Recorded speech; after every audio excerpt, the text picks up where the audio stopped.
Donc bonjour à tous. Je vais essayer de rebondir sur ce qui a été dit pour essayer de montrer des exemples concrets.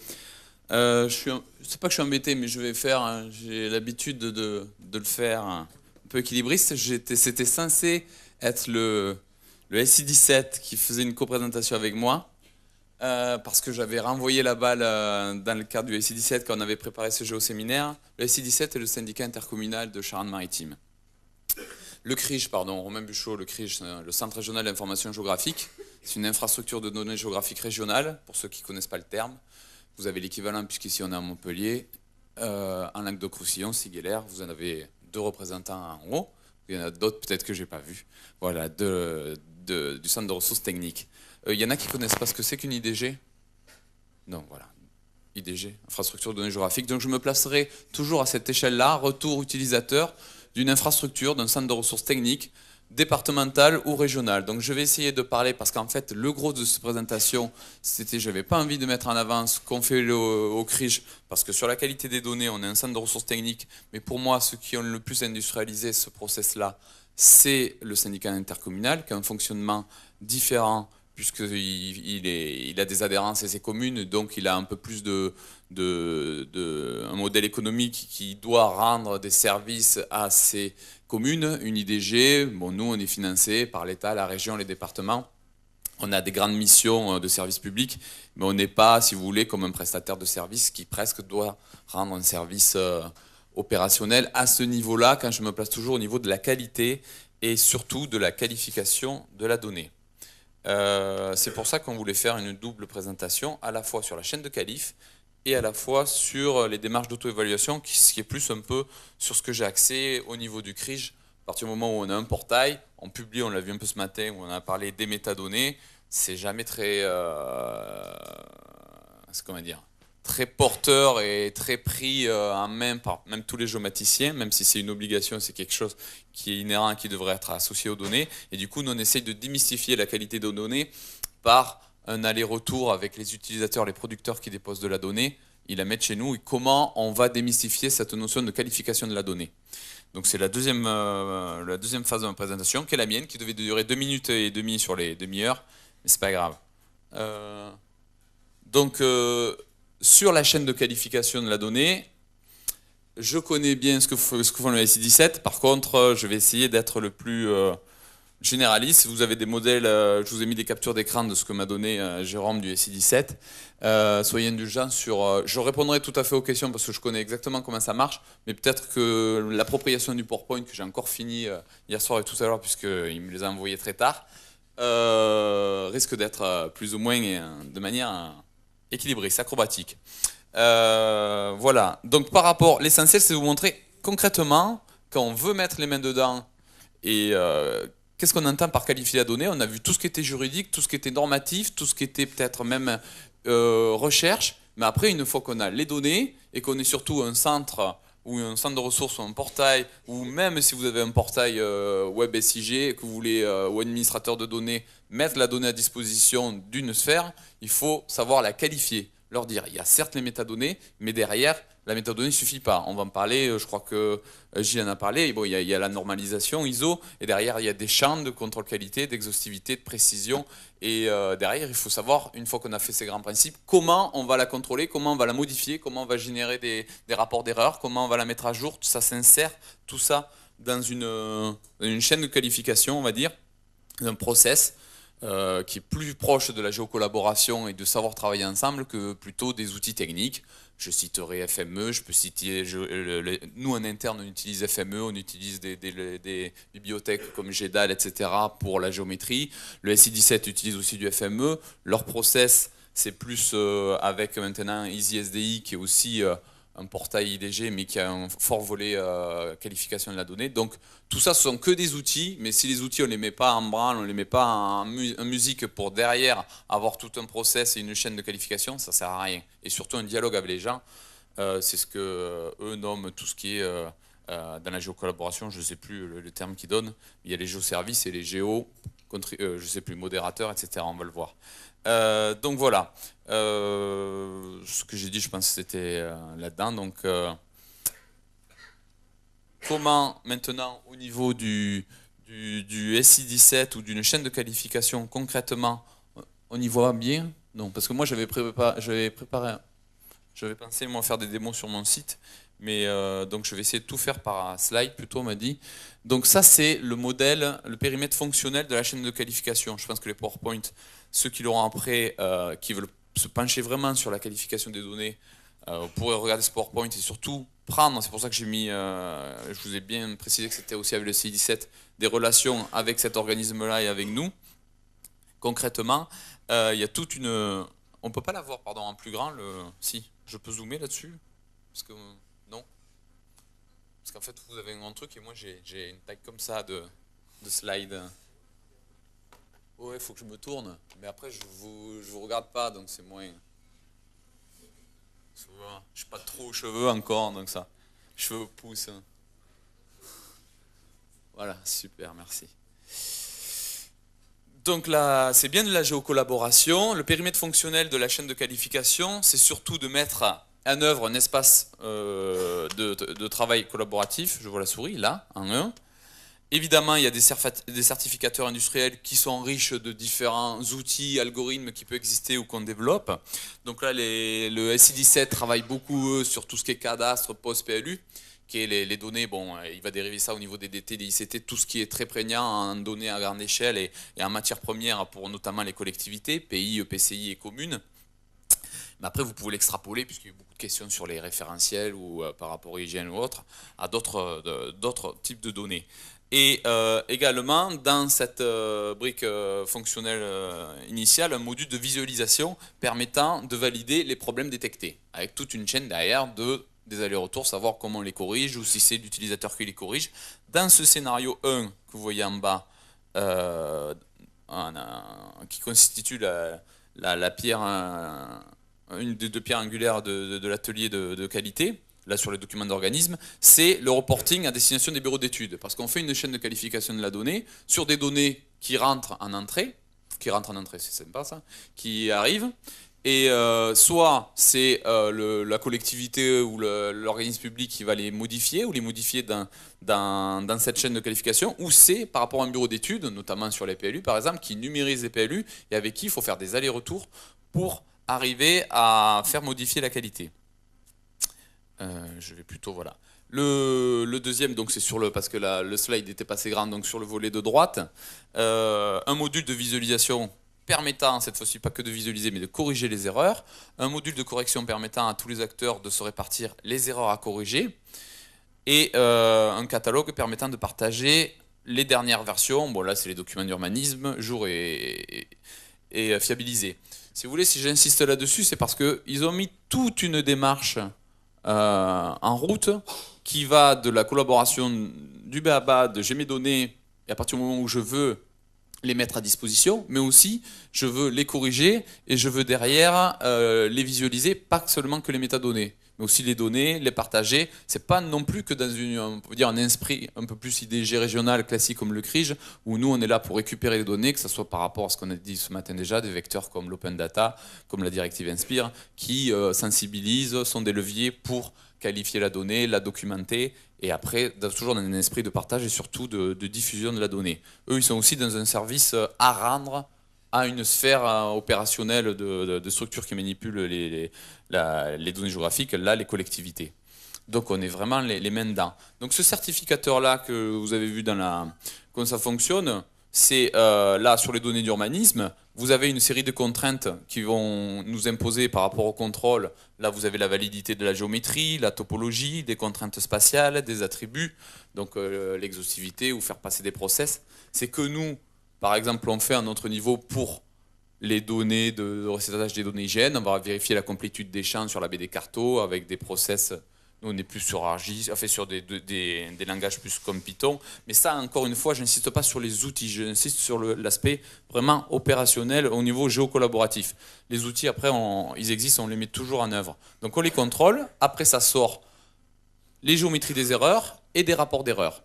Parce que dans les documents d'organisme, on va le voir dans le slide d'après, c'est aussi, par exemple, sur les PLU, c'est aussi tous les documents PDF ou autres qui sont associés qu'il faut aussi mettre dans la chaîne de qualification par rapport aux documents avec les mairies, avec les élus, pour arriver à faire prendre en compte et à modifier ces erreurs-là qu'on retrouve après sur la donnée. Donc ça, c'est l'aspect certificateur. Bon, là, il y avait un exemple de rapport synthétique d'anomalie sur le cadastre. Et donc, sur la livraison, la première livraison qui est en rouge, l'étape 1, il y avait 23 fichiers bon pointard parce que c'est du concret, donc zippé, vide, et 12 communes impactées. Étape 2, respect du standard EDIGEO, puisque c'était livré en EDIGEO sur le PCI. Donc là, il y avait 13 feuilles cadastrales impactées, sur 13 feuilles. Bon, voilà, un listing, ça sort des listings comme ça, un peu comme nous on fait aussi, mais plus sur les données métiers, avec encore des scripts Python. Et derrière, qu'est-ce qu'il met? Donc bon, on avait juste les 26 communes. Donc ça, c'était juste de montrer un exemple. Par contre, derrière, voilà, ce que je vais essayer d'être assez pédagogique si je ne suis pas arrivé à être assez clair dans mes propos précédents, c'est le processus synthétique du géomodérateur d'anomalie, c'est tout ça que moi je trouve intéressant dans ce qu'ils ont fait et industrialisé à travers les outils, c'est tout mettre un process avec les partenaires, parce que c'est très concret sur le terrain de leur commune, alors que nous c'est complètement informel. Il n'y a pas de convention pour mettre à disposition des données, chacun met les données qu'il veut sur notre plateforme. Il y a une géométrie des erreurs qui est relevée, donc ce que vous avez vu avant dans comment il l'appelle déjà? Dans le certificateur, parce qu'on n'a pas les mêmes terminologies, donc je garde le sien. Donc les modérateurs sont à la fois ce pool-là d'animateurs au sein du SI17. Alors oui, j'ai pas répondu parce que ça peut paraître énorme. Le CRIJ, qui est un centre de ressources techniques, on est 8 permanents, avec des animateurs équipe technique. Le SI17 sont à peu près, assez conjonctuel, à peu près le même nombre que nous, peut-être un peu moins. Donc ça repose sur vraiment des équipes. On ne peut pas faire ça par un cartan qui est un service de l'État, une collectivité qui travaille pour ça. C'est vraiment l'équipe. Là, ça repose sur l'animation des permanents de la structure. Pas comme quand on travaille en groupe de travail au pôle métier sur des animateurs qui sont dans les territoires et qui sont là pour animer un peu plus de réunions pour collecter la donnée, faire des spécifs, etc. Là, dans le process de qualification de la donnée, on s'appuie vraiment sur un centre de ressources, donc ça légitime à la fois aussi la structure qui anime la géomatique sur le territoire. Il y a un modérateur qui regarde ces erreurs. Donc il y a tout un espace de travail collaboratif qui est fait avec la chaîne de qualif, et notamment le GED, donc la gestion électronique de documents, pour remonter les informations envers le producteur. Là, quand le producteur, par exemple, est la mairie, avec leur montrer le plus compliqué, c'est quand c'est les documents, les documents annexes, PDF, etc., qui sont impactés par les modifications, par exemple, du zonage d'un poste.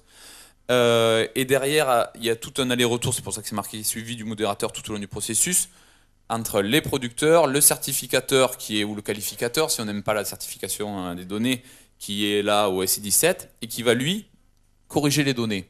Alors, les données corrigées, ou c'est lui qui les corrige, ou c'est le producteur, à travers des rapports d'erreurs qui sont faits, qui veut le corriger à travers ses outils. Sinon, la chaîne de qualification propose des outils. On va en voir des visualisations, des captures d'écran tout à l'heure. Et une fois que tout ça s'est validé, par des allers-retours, correction dans la structure ou à travers les outils mis dans la chaîne de qualification, ça repasse en production dans le certificateur et on vérifie que tout est correct.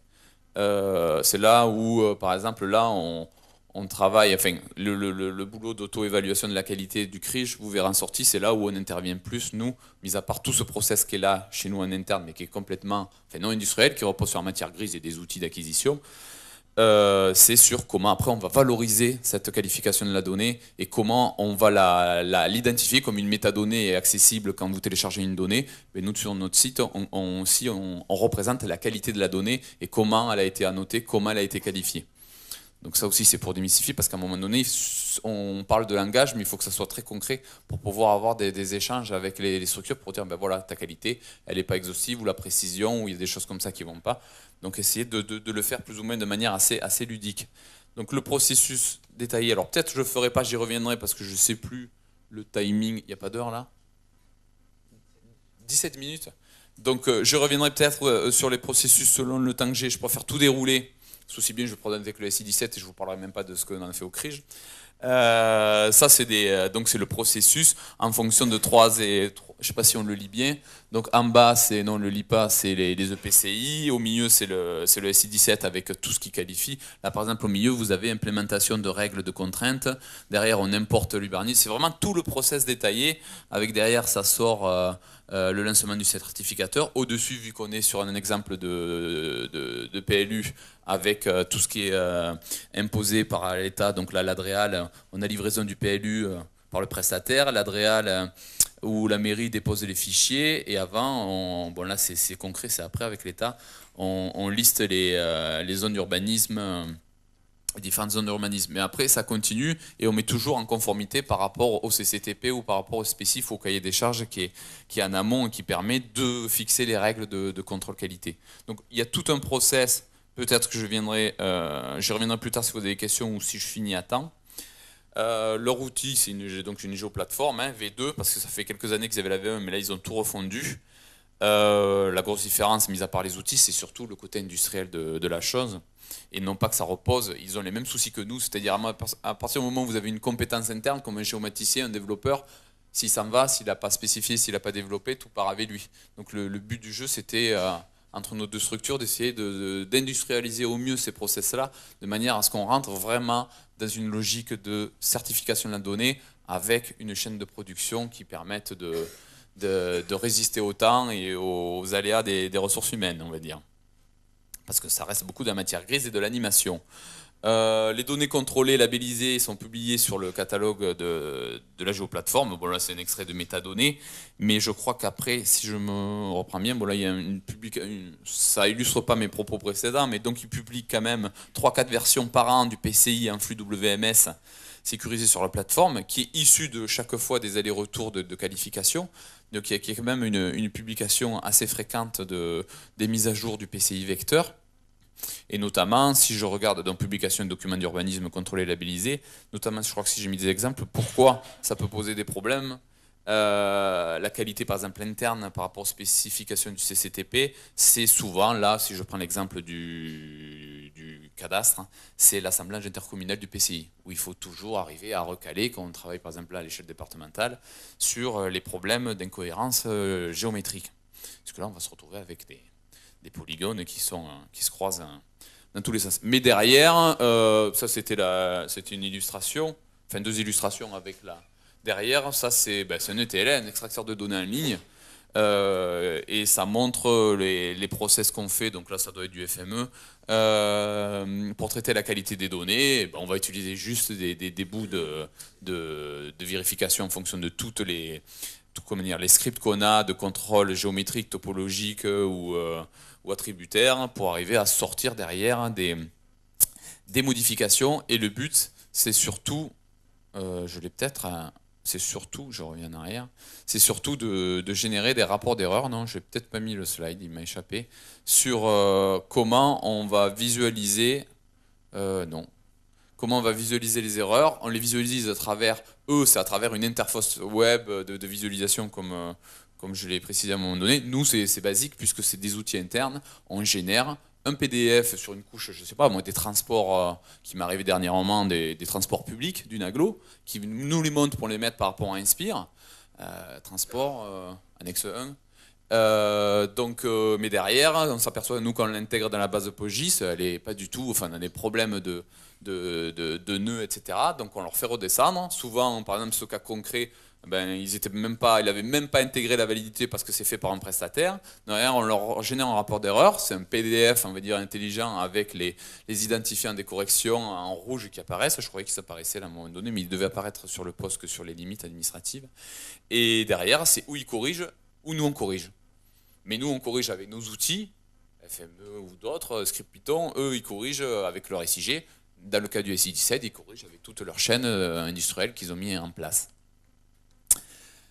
Voilà. Par contre, la démarche d'auto-évaluation, donc j'ai fait vite le slide parce que je croyais faire une démo en ligne. Sur le site du CRE, je vous le retrouverai, il y a une partie géoportail avec un géocatalogue. Vous avez accès Du coup, comme je n'avais pas mes bons slides, vous avez une liste de données. Donc évidemment, selon les données, vous téléchargez la donnée. Si elle est libre de droit, si elle est open data, il n'y a pas besoin de s'authentifier. Donc vous la téléchargez avec un extracteur en ligne. Et donc il y a un bouton qui apparaît, mais là il n'apparaît pas, parce qu'évidemment c'était pas la bonne version du site, c'est qualité des données. Comme on l'a pas mis de cette façon web et visu, donc ça c'est selon si la donnée elle est accessible via des web services ISO, etc. C'est consulter la fiche de métadonnées, bon, toujours ça ISO 1915 et 39 pour l'XML, visualiser, on la visualise chez nous, on la visualise sur le site du partenaire. Je sais pas moi, pas la DREAL, mais si c'est une collectivité ou le BRGM local qui a un risque, un site de web, ça renvoie chez lui. Ça c'est quoi l'autre? Ah non, mais site web. Non, visualiser, pardon, site web c'est ça, et visualiser, on le visualise toujours chez nous pour la partie, ce que c'est avant de la télécharger, c'est quoi? C'est une image, c'est du vecteur. Et après, on clique sur ajouter au panier, ça l'ajoute. Par contre, dans le cas de la qualité des données, c'est ce qu'on a voulu, c'est riche aussi de travail, ce qu'a dit ce matin, parce que je suis arrivé en cours, mais Gilles Troispoux en parlait tout à l'heure, c'était par rapport au séminaire enfin, de travail qu'on a vu en novembre 2012, mi-novembre je crois, de faire un brainstorming et de voir vraiment ce que les utilisateurs, la recherche et les AMO pouvaient un peu apporter sur la qualité où on en était. C'était nous le plus important en tant qu'infrastructure de données géographiques, c'était pas tous ces outils ou tout ce que je vous ai montré, puisque ça le SI17 l'a fait très bien et on utilise les mêmes choses, c'était de comment on va démocratiser la notion de qualification de la donnée. Une fois qu'on a fait tout ça, c'est très bien, mais la personne qui va télécharger, qui n'est pas dans le process d'origine de contrôle et de modification de la donnée, la chaîne de qualif, comment elle sait que sa donnée, normalement que c'est une donnée de l'hygiène, elle est censée être bien. Enfin, je vous signale que quand même on fait beaucoup de vérification d'aptitude et de services réguliers sur les données hygiène, comme l'État fait quand elle fait l'acquisition des données hygiène. Ça ne veut pas dire qu'il n'y a pas des erreurs, mais il faut le faire toujours par rapport au filtre des spécifications. Il ne faut pas dire que la BD Topo c'est de la merde si vous n'avez pas regardé que c'est par rapport, pas au terrain nominal, mais par rapport au cahier des spécifs, et donc voilà. C'est pas recevable de dire que les tronçons ne sont pas à jour parce que si ça correspond à 2% des tronçons. Donc voilà, toute la complexité est là. Et pour les données métiers, il n'y a rien qui le dit. La métadonnée va décrire quelque chose, une information, mais ne va pas vous dire, puisque c'est la donnée métier, quelle est cette qualification-là qu'on peut avoir sur la métadonnée. Donc à ce séminaire-là, j'avais fait des suggestions pour la qualification des données. C'est ce que j'ai repris. Je crois que Benjamin Chartier, lui, de GeoPicardie, lui, on avait été plus parti sur les smileys. Donc moi, après ce séminaire, il y a un an, je suis plus parti sur, parce qu'on est une IDG, donc il faut être plus sérieux, mais à la fois je suis très client des dossiers FNAC ou de Allopneu ou des choses comme ça, du polaire radar. Et donc le polaire radar me permettait au CRIJ d'essayer d'introduire je vais peut-être zoomer, une dose de... Ça, c'est la pop-up, elle est disponible quand l'utilisateur, le producteur dépose la donnée chez nous, il la dépose, il remplit une métadonnée en ligne, ou il importe sa métadonnée s'il est, ou s'il a déjà chez lui, ou on fait un nœud de moissonnage, mais ça c'est la métadonnée. Mais derrière, il nous manquait comment on démystifie la qualité.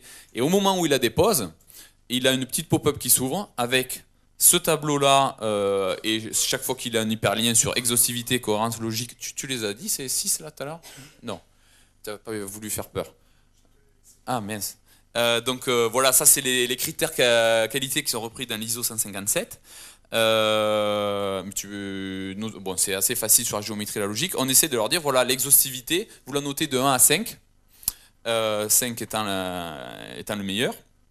Et on leur rappelle la définition normative et un peu un exemple à chaque fois, mais c'est une ligne, hein, c'est dans une pop-up, ce que c'est. Et eux-mêmes, ils vont qualifier la donnée. Alors, tous, ils sont pas bêtes, ils vont mettre tous 0 ou 1, ça va vous faire une petite boule là au milieu, ou s'ils sont fiers d'eux en exhaustivité ou en actualisation, et on va voir cette forme géométrique de leur représentation de la qualité. Nous, derrière, on passe nos outils de process interne, qui ne sont pas industriels comme ceux du SI17, mais qui sont avec des outils internes qui permettent de contrôler la qualité au regard de ce que la norme nous impose, et que de façon est inhérent à notre façon de fonctionner dès on a un entrepôt qu'on dépose, qu'on intègre dans une base de données spatiale et qu'il faut après mettre à disposition. Et derrière, nous, on met un deuxième graphe dessus, en fonction de nous, ce qu'on a contrôlé. Et la superposition des deux nous fait un langage pour discuter avec eux et surtout pour démystifier la qualité. J'ai fini après ? Oui, parce que je voulais, ouais, c'était des exemples sur le site que je voulais faire, sur la qualité des données, et de dire, ben voilà, là, tu as minimisé sur l'exhaustivité, comment tu as contrôlé, souvent à la main, etc. Parce que là, ça permet, cette information-là, d'avoir un échange avec eux. L'étape suivante avec eux, ça sera peut-être qu'on intègre cette chaîne de qualification comme le SI17 dans nos moyens de parler avec eux, non plus de dire nous on te génère un rapport, tu le corriges ou on te le corrige et voilà, d'avoir vraiment un groupe de travail dessus comme le fait le SI17 avec une chaîne de qualif. Mais surtout, ce que ça le mérite, c'est que les utilisateurs qui ne sont pas les producteurs de cette donnée, mais qui la consomment parce qu'ils viennent sur un portail d'information géographique pour lui la récupérer, ils ont une information sur la qualité qui vaut ce qu'il veut, comme sur le labo FNAC ou l'OPNE ou le style d'un forum, qui a été annoté à la fois par le producteur, avec ses moyens qu'il a, et par l'IDG, qui, elle, est le réceptacle de la donnée qui diffuse. Donc voilà la petite touch auto-évaluation qu'on apporte sur la qualité. Notre modeste contribution à ce premier séminaire et groupe de travail qu'on a essayé de faire avec Gilles, et qu'on essaye après, on va essayer de relier avec la FIGEO ou à d'autres instances, plus que de partager le groupe de travail sur la FIGEO, sur la qualité, entre Gilles, le SI17 et le CRIJ, on dépose pour l'instant des docs, on partage des informations, et on essaye d'acculturer même nos homologues, les autres structures, quand ils y seront prêts, pour essayer d'avancer concrètement sur les chaînes de qualif et sur l'auto-évaluation, pour que ces notions-là soient surtout prises en compte au même titre que la métadonnée sur les producteurs, pas forcément institutionnels, mais surtout tous les producteurs publics de données géographiques. Voilà. Donc c'était la démonstration. Je suis dans les temps ? Super. Donc voilà.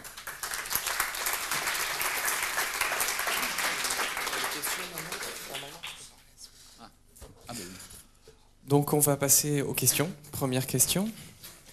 Donc je lance toujours. Robin, et je me tourne en même temps vers Armel. En fait, le travail que vous faites, c'est de prendre en main les données dans des ateliers qui vont vous permettre, disons, de travailler sur tous ces critères, de constater qu'il y a effectivement des erreurs, de proposer aux producteurs des données de les corriger. Mais en fait, on voit bien qu'il y a une démarche participative, auto-évaluation par les utilisateurs, et puis on revient à la modification des données. Que devient la responsabilité des producteurs là-dedans ? Qu'est-ce qu'on fait de tout ça ?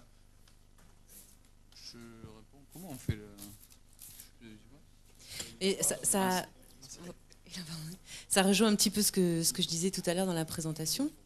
Je pense qu'on est en train de changer de schéma. On n'est plus dans cet artifice cloisonné, de diviser producteurs d'un côté, utilisateurs de l'autre, public, privé, et qu'on se concentre davantage sur la donnée, comment elle s'obtient, comment elle est produite, à quoi elle sert. On focalise vraiment sur la donnée, sa raison d'être, et plus sur les acteurs forcément. D'où cette interaction au niveau justement de ce que vous avez expliqué sur le process qualité et les interactions entre les utilisateurs, les modérateurs et les producteurs. On en reparlera tout à l'heure, enfin plutôt en fin de colloque avec Patrick, parce qu'on voit bien qu'effectivement, il y a des évolutions au niveau de la loi, hein, qui vont faire effectivement un transfert de ces responsabilités. Mais on voit qu'effectivement, les choses bougent et on en parlera plus tard. Allez, d'autres questions ? Oui, j'ai une question. Romain, vous en êtes où exactement dans la mise en place de cet outil ? Et j'ai pas compris, est-ce que tu mets les deux diagrammes, le diagramme producteur, le diagramme CRIJ, côte à côte ? Oui. D'accord. Non, un sur l'autre, comme tu as deux courbes. D'accord, tu les superposes l'un Oui. sur l'autre. D'accord. Ça, c'est ce qu'on fait. Pour l'instant, on n'a publié que les diagrammes. Enfin, parce que c'est un gros travail qu'on a entamé il y a à peu près 6 mois, mais 6 mois, 1 an, mais par le jeu aussi. Attends, parce que interne des ressources qu'on a nous.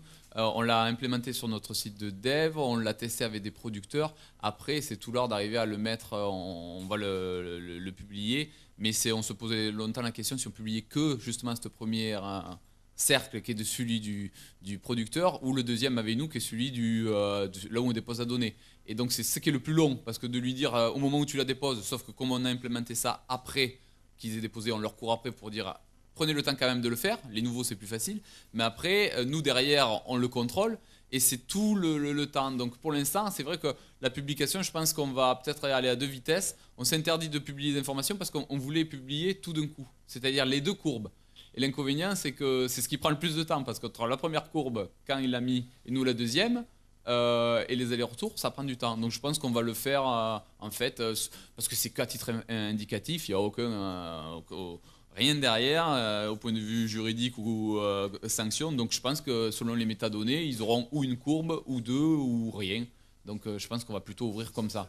Ça va évaluer et ça évoluera dans le temps. Et je pense que ce qui serait très intéressant, c'est que vous ayez, je ne sais pas comment fonctionnent vos analyses du site, mais que vous ayez vraiment une analyse précise, parce que c'est vraiment la première fois qu'on essaye d'avoir une interface visuelle sur cette évaluation de l'utilisabilité. Et donc ce serait vraiment intéressant d'avoir des outils de mesure de est-ce que les gens y vont, est-ce que les gens l'utilisent. De clics, style oui, Ouais. comme un Google Analytics Ouais, sur le mais clic de mon bouton. Mais oui, mais après ça dépend. sur les aussi. pop-up, c'est pas toujours évident d'avoir Oui. des stats. Voilà, et ça dépend comment moi je le vends aussi, parce que si je essayais de faire un clic j'ai un géocatalogue avec ma métadonnée qui est assez sexy en ligne, si je clique dessus, quoi, c'est pas du géosource, du géonetwork, c'est l'aspect consultation. Je me demande même moi, et je sais pas si je les ai dans les consultations du site, le nombre de gens qui cliquent sur la métadonnée avant d'aller sur le bouton télécharger. Sûrement ils cliquent plus sur le bouton que vous avez vu tout à l'heure sur Visu ou voilà, que ma métadonnée, pourtant où j'ai les conditions, les restrictions d'usage et même une ontologie ou une description en résumé, je crois qu'il la consomme même pas.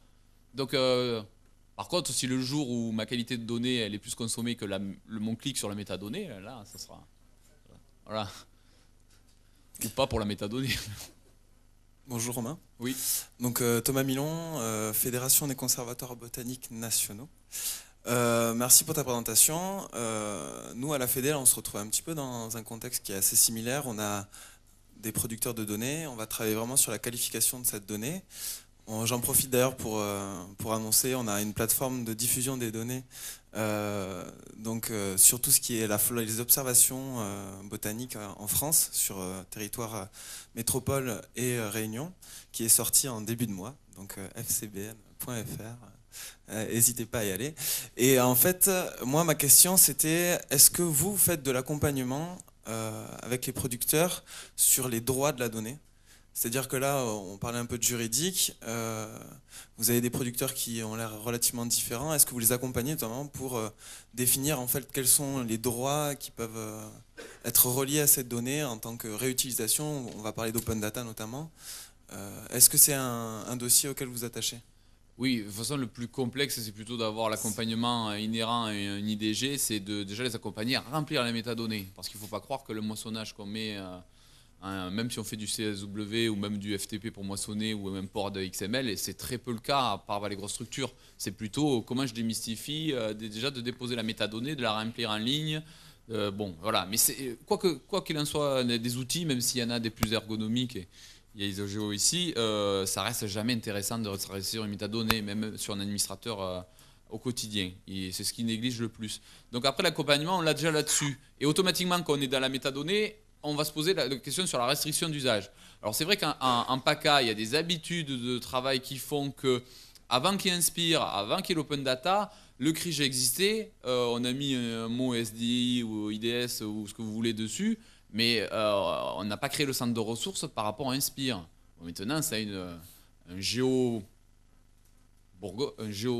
Bretagne, oui, il s'est développé avec les web services, etc. Mais un CRIJ, ou un CILR qui est encore plus vieux, ou même Pigma en Aquitaine, c'était surtout d'être un centre d'animation. Donc automatiquement, cette animation-là se retrouve dans l'accompagnement des utilisateurs. On se focalise maintenant sur les métadonnées parce que c'est normatif, on doit remonter. Après, il faudra passer un étage au-dessus qui sont les web services, qui sont les modèles de spécification selon les annexes si on parle qu'Inspire. L'open data, c'est plus simple. L'inconvénient dans le cas des IDG, c'est qu'ils croient que parce qu'ils mettent sur la donnée sur une IDG, Ils font de l'open data. Il y en a beaucoup qui croient que c'est ça. Donc faire de l'open data, quand on est une collectivité ou un service public, selon ce que c'est, il faut faire une délib de principe, et puis après il faut apposer la licence. ODBL, LO, voilà, les grandes. API, ça règle rien, mais voilà, donc les LO, on va dire. Et donc c'est cet accompagnement-là qu'on fait. Mais parfois cet accompagnement nous dessert aussi, parce qu'ils croyaient qu'en la posant sur le site du CRIJ, ils faisaient de l'open data. S'il faut faire de l'open data, il va falloir qu'ils en parlent aussi à leurs décideurs. Il va falloir faire des délibs. Qui dit délib, selon qui c'est, ils vont dire ah ben non, finalement je veux plus, donc hop, je reprends ma donnée. Ça peut avoir aussi l'effet inverse, le levier. Donc je parle de données qui peuvent ne pas être visées par Inspire. Il y en a. Donc cet accompagnement, on l'a. Mais en PACA, par chance, comme en plus il y a un portail régional partenarial Open Data qui ne dépend pas du CRIJ de la région, mais avec tous les partenaires publics, cette acculturation est faite là aussi. Le seul truc qu'on démystifie, c'est quoi une licence LO, DBL, la différence, l'aspect viral, etc. Prendre une délit, parfois ils n'ont pas besoin. Il a déclaré LO, moi je la mets dans ma métadonnée où ils me le disent et je mets licence ouverte. Et on règle comme ça facilement. Parce qu'il y a un portail qui permet de, comme il y a une diffusion, à la rigueur, ça facilite un peu l'ouverture des données et donc d'apposer une licence. Et donc voilà, c'est plutôt pareil, le même esprit, la géocollaboration, des habitudes, des pratiques, des bonnes pratiques qui vont faire que finalement, je ne suis pas contre, j'ai entendu parler mes décideurs de l'open data. Moi, technicien, je suis plus Inspire, mais ce n'est pas grave, je fais. Et si je me pose la question de la licence, en général, c'est moi qui leur demande du coup maintenant. Parce que qui dit LO, pour nous, IDG, où on était vraiment une structure pour un organe technique pour diffuser à des géomaticiens, on se retrouve coincé entre être une plateforme diffusée pour des choses, ça va plaire, technocratiques, pour Inspire, pour l'AO, que personne ne consommera à part l'AO, parce que si les modèles sur les transports, moi, mes AOT, ils ne vont pas les consommer, ce n'est pas les mêmes formats. Et surtout pas la même structuration. Et puis après, par rapport à l'open data aussi. Si je dois diffuser par rapport à l'open data, nous, on n'est pas normalement grand public, on n'est pas citoyen, on n'est pas privé à fond, on n'a pas trop de web services et de flux. Donc on est à ce mélange déjà qu'il faut s'adapter au maximum. Et donc de libérer le maximum de la donnée. Mais on va évoluer en fonction des demandes. Et je pense que c'est une chance pour les structures, qu'elles soient départementales, régionales ou autres, qui sont ou comme vous des portails, d'essayer d'être le réceptacle pour essayer d'animer un maximum, mais pour la diffuser. La licence, après, je pense que voilà, tout le monde est maintenant à évoluer un peu avec. Il faut toujours en parler, mais je pense que c'est plus forcément un frein. Mais il faut les accompagner là-dedans. Et c'est ce que, à partir du moment où on les publie, c'est ce qui permet de leur dire, bah, tiens, mettez-la en LO plutôt. Ça m'évitera de gérer des droits d'accès là-dessus et tout le monde y aura accès.